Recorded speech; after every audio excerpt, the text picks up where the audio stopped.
Ed, good morning to you. A survey from National Australia Bank shows the business conditions and business confidence has dropped in June.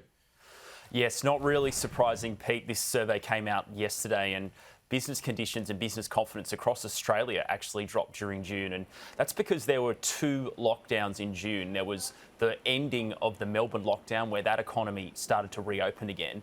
And NAB say that was a hit to profitability of businesses as there was still quite a few trading conditions for Melbourne businesses. But then at the end of June, there was obviously the start of the Sydney lockdown.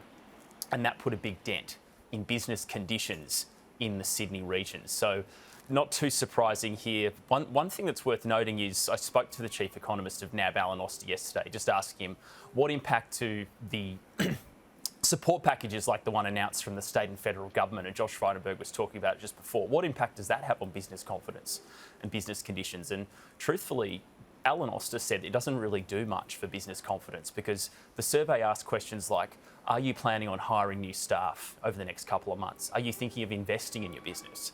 And if a company is in lockdown, they're not going to be making those sorts of calls. So while support is obviously very good for a business and it keeps the lights on, it's not actually that great for business confidence and business conditions going forward. So I think we can expect business confidence and conditions next month, at least for the Sydney region, to continue falling until we come out of this lockdown here.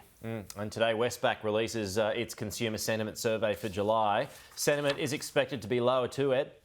Yes, look, Westpac Melbourne Institute, they put this out every month, and sentiment began falling in May and June. And at the end of June, sentiment was at its lowest level since January this year when there were lockdowns in Sydney and Queensland at the start of this year. So sentiment's expected to fall again in this Westpac consumer confidence survey. But it asks you questions like, are you thinking about buying a household item?